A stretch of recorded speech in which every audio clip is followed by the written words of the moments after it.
¿Cómo va el Tren Maya? El Tren Maya ahí va. Se anunció hace unos días de que se han encontrado cientos de sitios arqueológicos.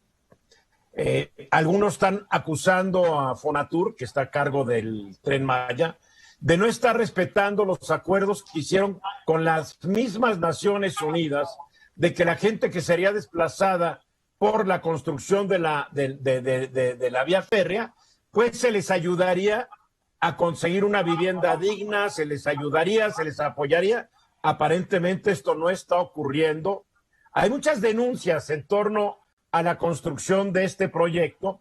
Y ahora el director de Fonatur, Rogelio Jiménez Pons, dice que al menos hay 25 amparos para frenar la construcción del tren, pero el tren sigue, mi querido Bernardino. Pues sí, es lo que está diciendo. Hoy está compareciendo ahí en el Senado el director de Fonatur, y justamente dentro de la glosa del informe de gobierno, a él le corresponde responder respecto a ello, y menciona que hay 25 amparos, ¿no?, en los tribunales, en los juzgados, respecto a las comunidades que están presentando sus amparos.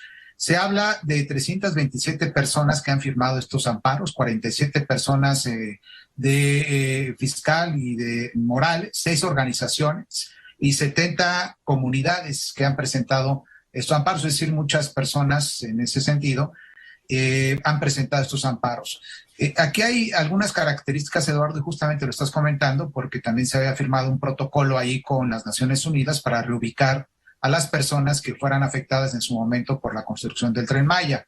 Okay. Al parecer, se ha trascendido y han dicho que, pues bueno, les ha dicho Fonatur que pues busquen el terreno, ¿no? Y que después ahí van viendo cómo van construyendo la casa, que es lo que se ha trascendido. No, ¿cómo que busca el terreno? Sí, así es.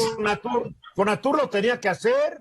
Fonatur tenía que entregar casas, ubicar a todas las personas y con casas bien, ¿no, Eduardo? Es decir, con casas moradas dignas donde la gente quisiera. Aparentemente lo que están haciendo es poniéndoles donde quieran, sin importarle si estas comunidades quedan lejos o cerca de donde actualmente viven. Así es, con toda la calidad de vida que puedan y que inclusive tenían en su momento donde estaban ellos ubicados. Entonces ahí está. El acuerdo era relocalizaciones consensuadas. Consensuadas. Es más, Fonatur le pagó $5 millones, $100 millones de pesos de los de hoy, a Naciones Unidas Habitat para este proyecto de rehabilitación del corredor urbano que incluye estas relocalizaciones.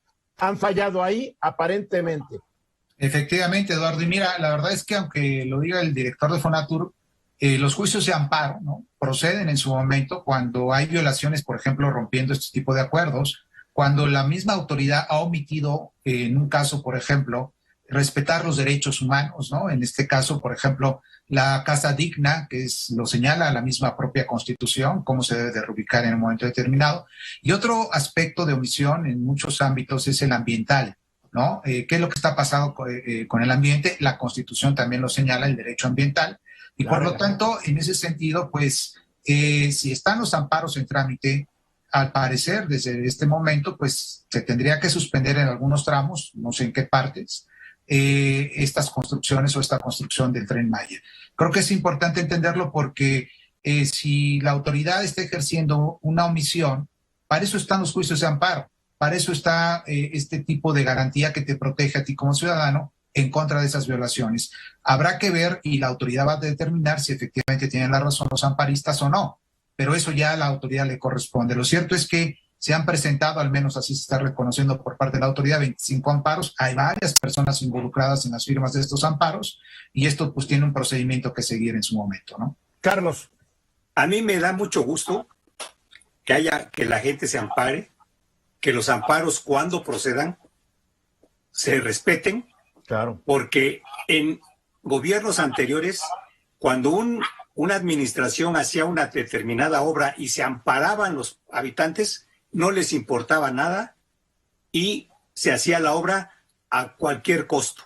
Hoy eso me da mucho gusto y me da mucha satisfacción que quien esté inconforme con algo se ampare y que esos amparos se respeten. Esa es la aplicación y ese es el respeto al Estado de Derecho que uno debe vivir. Y hemos visto amparos contra el Tren Maya, contra el aeropuerto Felipe Ángeles, Algunos han prosperado, la mayoría no han prosperado porque no han tenido un sustento jurídico. ¿Es cierto o no esto, Venus? Pues sí, cuando no tienen la razón quienes promueven el amparo, el juez no se los concede y así queda. Porque también hay que decir que el Poder Judicial también está cambiando. Sí. Y vamos a referirnos fundamentalmente al Poder Judicial Federal, porque hay poderes judiciales que apestan, entre ellos el de la Ciudad de México, por ejemplo. Sí, sí, y sí hay que distinguir, porque el nivel que tiene el Poder Judicial de la Federación es mucho mejor y hay mucho más orden y mayor control que los poderes judiciales de los estados. Hay algunos que qué miedo, ¿no? Pero bueno, volviendo al tema del Tren Maya, un principio fundamental de todo sistema jurídico es que se cumpla con la palabra dada. El latinajo dice pacta sunt servanda, y en este caso, si la autoridad Fonatur, o los que están al control del Tren Maya, lo rompen, pues no queda de otra más que resarcir. Y como decía Carlos, antes hacían una obra y los políticos eran los primeros en sacar o pagarles una nada a los campesinos y ejidatarios que tenían las tierras. Ellos se enriquecían y multiplicaban el precio de estos terrenos, y ahora parece que esto no está ocurriendo, y como sea, es un buen cambio, ¿no? Bueno, yo les tengo una buena noticia hablando de esto que es impartición de justicia, porque es una noticia que acaba de difundirse. Es una decisión que se tomó por la Suprema Corte de Justicia hace un par de minutos. Consideró la Suprema Corte, por 8 votos a favor y 2 en contra, que son inválidas las modificaciones a las leyes para castigar con prisión preventiva oficiosa a los delitos fiscales, así como considerar delitos contra la seguridad nacional, el contrabando, la defraudación fiscal y el uso de facturas. Cataplum, paz, paz. Otra de las iniciativas que aprobó el Congreso, presentadas por el presidente, la tumba la Suprema Corte por ser inconstitucionales, porque violan los derechos humanos. Más tarde tendremos más información, pero mira, Carlos, Bernardino, Venus, ya pueden ustedes estar tranquilos que no irán a la cárcel. Es que sí, era un abuso tremendo. Qué bueno que la Suprema Corte de Justicia quitó eso, porque de veras eso sí era terrorismo fiscal, y se ve, o sea, mucha gente dice que el presidente está tomando control absoluto de todos los poderes del Estado y de todo, pero aquí vemos que estas decisiones que van en contra de él, seguramente va a ser un gran coraje el presidente y los morenistas, o sea, pero aquí se ve que funciona la división de poderes, ¿no? Que con que te acusaran te ibas a la cárcel. Sí, no, era... Y mientras se decidía si eras inocente o culpable, claro, ¿dónde queda la presunción de inocencia que consagra nuestra Constitución? ¿En cuál artículo, Bernardino? 16, 14 constitucionales, Eduardo, ahí, ¿no? Los principios de legalidad que te mencionan con toda la claridad. Por eso es anticonstitucional, y porque el contrabando, la defraudación fiscal y el uso de facturas nada tienen que ver con la seguridad nacional. Son delitos, pero no atentan contra la seguridad nacional. Por favor, atentan contra el erario.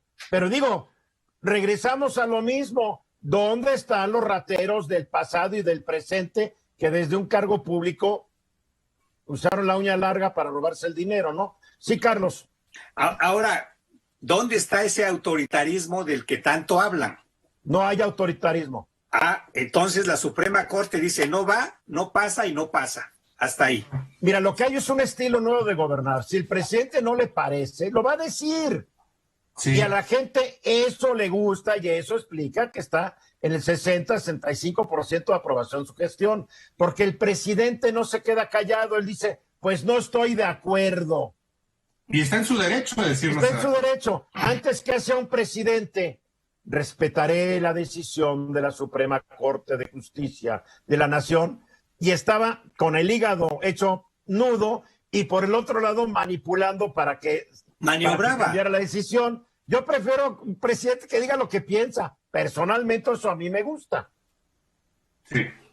Ahí está la explicación del 65%. Claro, sí, Bernie.